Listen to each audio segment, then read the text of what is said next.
রাধে রাধে বন্ধুরা, এখন দেখো সকালবেলায় রেডি হয়ে চলে এসেছি রান্নাঘরে। আর এই সকালবেলাটা খুবই হুটোপাটা থাকে। একদিকে ভাত বসিয়ে দিয়েছি, ডাল সেদ্ধ হয়ে গেছে, একদিকে কফি করবো বলে দুধ জাল দিচ্ছি, আর আবার আরেকদিকে আলু ভাজা করছি, কারণ মেয়ে সকালবেলায় স্কুলে যাবে, তো ভগবানকে সেবা না দিয়ে তো ওকে দিতে পারবো না, ওই জন্য। আর এখানে দেখো প্রভুজিও আমাকে হেল্প করে দেয় সকালবেলায় উঠে যতটা পারে। এখানে কটা বাসন ছিল সেগুলো ধুয়ে দিচ্ছে। আর এখানে আমি ডালটাকে ফোড়ন দেবো বলে গোটা জিরে, শুকনো লঙ্কা ফোড়ন দিয়ে নিচ্ছি। তারপরে মুগের ডালটা দিয়ে দেবো। আমরা বেশিরভাগ মুগের ডালটাই খাই, কারণ এটা তাড়াতাড়ি সেদ্ধও হয়ে যায় আর খেতেও ভালো লাগে। আর আমি অন্য কোনো ডাল সেভাবে খেতে পারি না।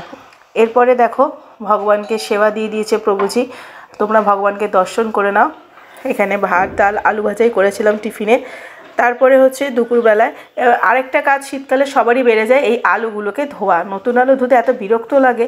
তারপরে ভাবলাম সকালে তো জলখাবারে ভাত হয়ে গেছে, আর চালও একটু বাড়ন্ত ছিল, চাল আনলে তবে মানে ভাত করব আর কি। তো ভাবলাম যে দুপুরবেলা তাহলে আর ভাত করব না, একটু ফুলকপির পরোটা করি। একটা বড় দেখে ফুলকপি নিয়ে এসেছিলো, তো ফুলকপিটাকে ভালো করে ধুয়ে এইভাবে কেটে নিলাম।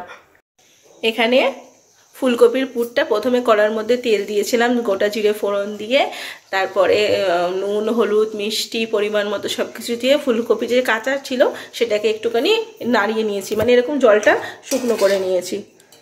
তারপরে এটাকে পুর হিসাবে ভরবো। আর এখানে ময়ম দিয়ে বেঁকে রেখেছি, তার মধ্যে এবার পুরগুলো ভরে পরোটা আকারে বেলে ভেজে দেবো।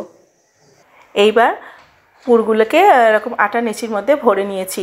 যেহেতু একা হাতেই সব কিছু করছি, তাই পুরোপুরিভাবে ভিডিওটা আর করা হয়নি। তারপরে এরকম আটার গুঁড়ো দিয়ে বেলে নিচ্ছি।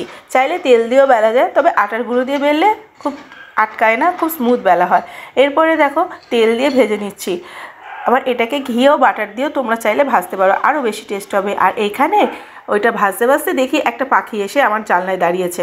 তো ভাবলাম যে তোমাদেরকে দেখিয়ে দিই একটুখানি। এরকম অনেক পাখি আসে জানো তো, ব্যালকনিতে, তারপরে জানলায়, খুব সুন্দর লাগে। আর এখানে দেখো ভগবানের থালাটা সাজিয়ে নিচ্ছে। এখানে পরোটা দিয়ে দিচ্ছি, আর দিয়েছি no garlic, no onion sauce. এবার প্রত্যেকটা জিনিসের ওপরে তুলসী পত্র দিয়ে যথারীতি মন্ত্র উচ্চারণ করে ভগবানকে ভোগ নিবেদন করেছি। আর এখানে একাদশীর বাজার নিয়ে এসছে প্রভুজি। এখানে শাকালু এনেছে, এখানে রয়েছে আঙুর, এখানে আপেল নিয়ে এসছে, আর এটার মধ্যে কি আছে, কলা নিয়ে এসছে, এর মধ্যে শশা, আর এটা হচ্ছে কমলা লেবু, আর এখানে দুধ নিয়ে এসছে।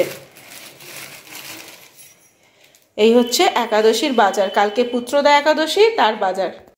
এরপর কটা নেচি ছিল, তো সেইগুলো আমি কি করলাম, পরোটা আকারে ভেজে নিলাম, কারণ একটা খাবার বারবার ভাল লাগে না। ও বলে তো ফুলকপির পরোটা খেয়েছি, এবারে ভাবলাম একটু নতুন কিছু বানাই। তার জন্য ওই পুরটার সাথে ক্যাপসিকাম আর শশা মানে ঝিরিঝিরি করে কেটে নিয়ে মিশিয়ে একটু লবণ দিয়ে দিয়েছি। এবার ওইটাকে পরোটাগুলোর ওপরে দিয়ে একটু সস দিয়ে রোলের মতো করে নেব। চাইলে এখানে লেবুও দেওয়া যায়, আরও টেস্ট বেড়ে যাবে লেবু আর গোলমরিচ দিলে। কিন্তু লেবু আর গোলমরিচটা আমি রাত্রিবেলায় দিলাম না, তার কারণ পরের দিনই আবার আমাদের একাদশী আছে, তাড়াতাড়ি করতে হবে, 12টার আগে খাওয়া দাওয়া সব শেষ করতে হবে। তো এখানে প্রভুজি আবার হেল্প করতে চলে এসছে, ও রোলগুলোকে মুড়ে দিচ্ছে।